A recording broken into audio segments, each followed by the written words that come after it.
Bem-vindos a mais um vídeo do canal, dando continuidade ao tema que eu falei no último vídeo a respeito de racismo epistêmico. Eu gostaria hoje de trazer alguns exemplos, assim, bem no início da minha compreensão, mas que eu acredito que valem a pena de serem ditos e expostos diante do contexto que eu elucidei no último vídeo, ou seja, de que a gente precisa cada vez mais fazer esse exercício intelectual, ético e político de considerar outras cosmologias como capazes de integrar a nossa forma de ver o mundo, o nosso pensamento e a nossa maneira também de criticar as teorias mais bem estabelecidas dentro dos estudos da filosofia e dos estudos contemporâneos sobre sociedade e cultura. Pois bem, então eu gostaria de trazer aqui a noção que a Leda Maria Martins trouxe já há muito tempo para pensar os corpos negros em performance, que é a noção de encruzilhada. Muitos vão pensar, a noção de encruzilhada é fácil de se explicar a partir de uma perspectiva da sociologia da religião, da antropologia da religião. Encruzilhada é o lugar do Exu, é o lugar da dobra, é o lugar dos caminhos.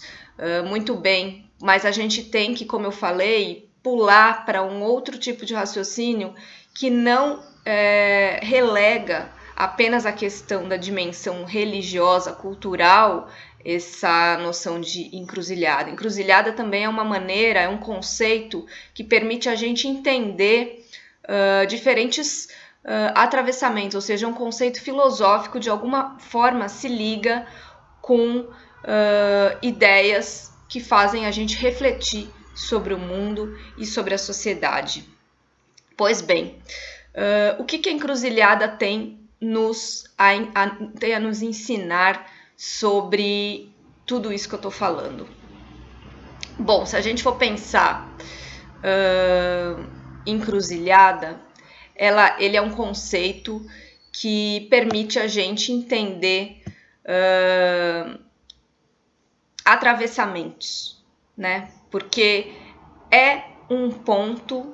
existe um ponto único de cruzamento entre diferentes caminhos.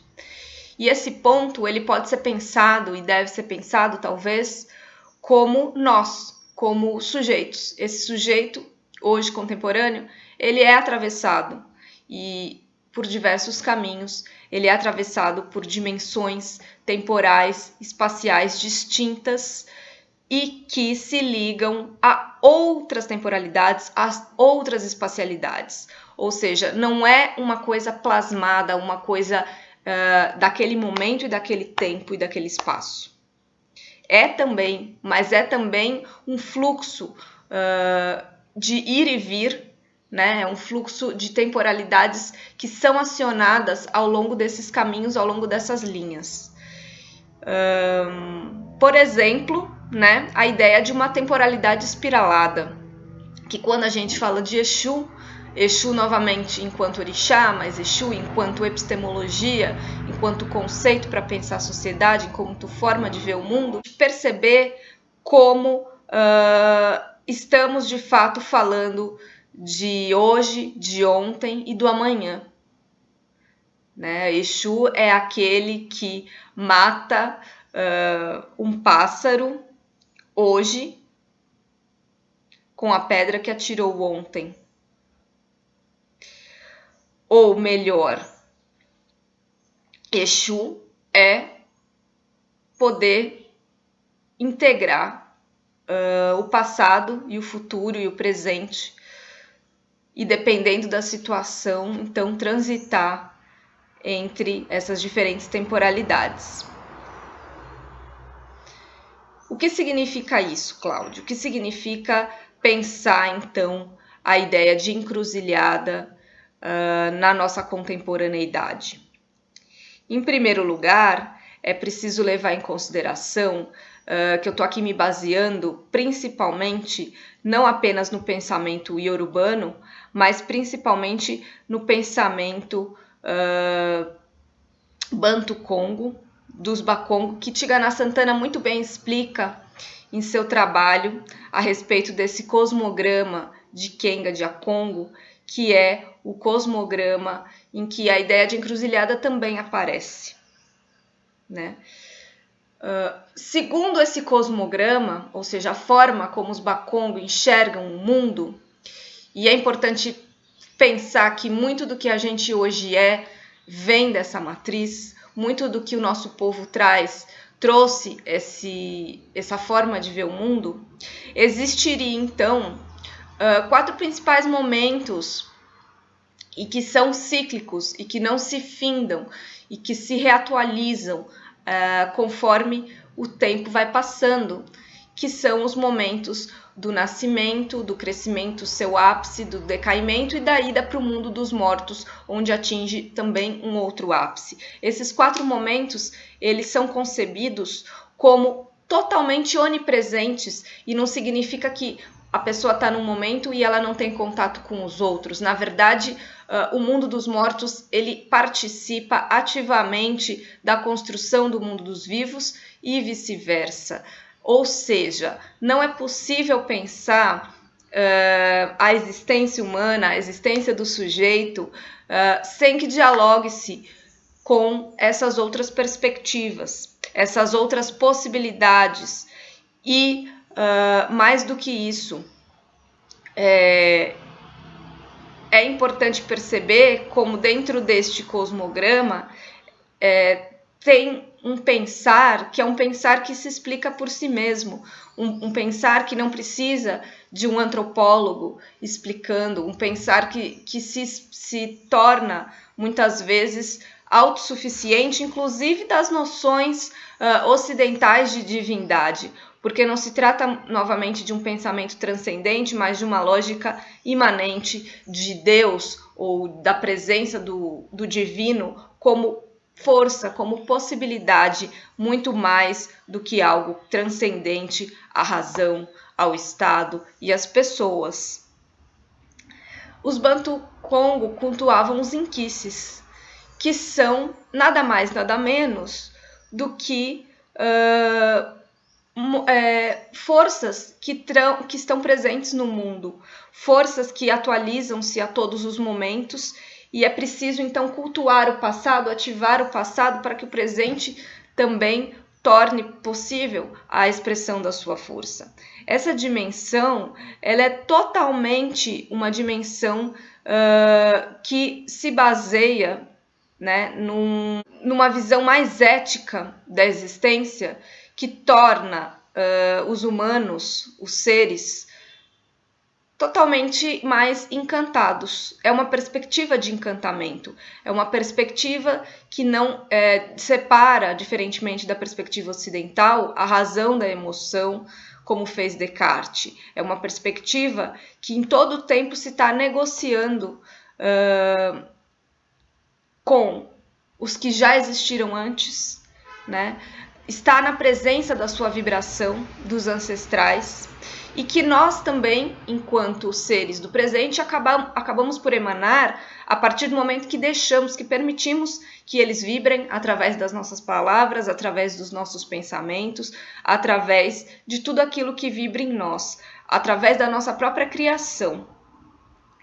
Então, a gente está num momento de pensar que esse tipo de pensamento, de ancestralidade enquanto presença, enquanto devir, que traz muito bem Tigana, ancestralidade enquanto um regime de criação, regime semiótico, que ajuda a gente a correlacionar o que está na nossa vida, a nossa corporeidade, o nosso pensamento, a nossa oralidade, tudo isso não está num eixo espaço-temporal cunhado pela perspectiva da razão ocidental. É preciso escapar um pouco desse pensamento e trazer essa pluriversalidade, essa pluridimensionalidade, apontando para diversas temporalidades possíveis em um só momento que se atualizam a todo momento. Isso que é Exu, isso que é encruzilhada.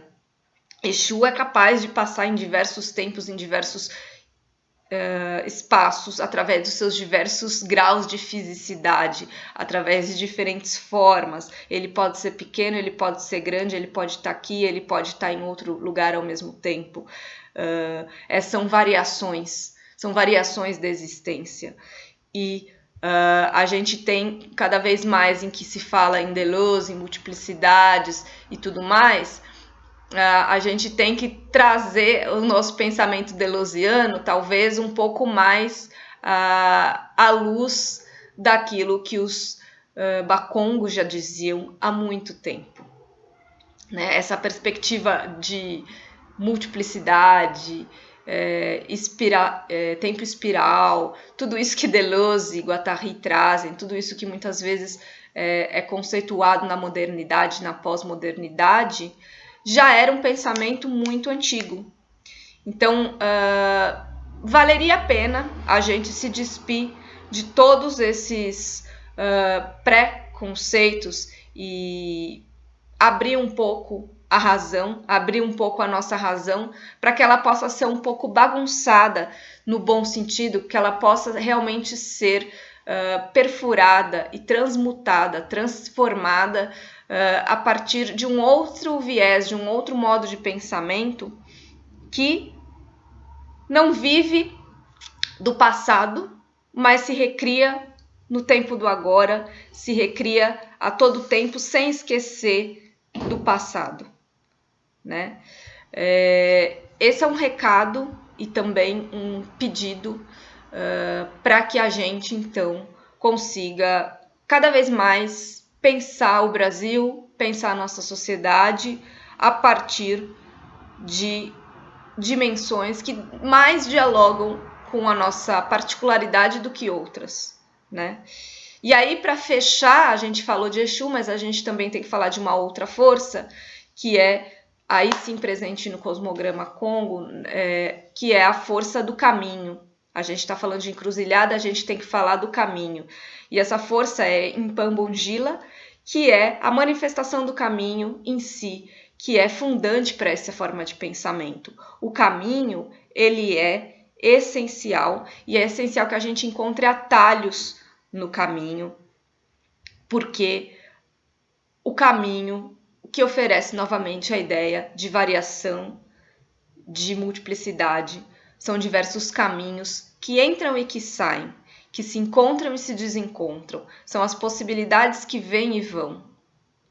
E a gente pensar o ser enquanto atravessado profundamente por diversos caminhos é também a gente politicamente reafirmar a não redenção do projeto colonial, como diz muito bem Luiz Rufino.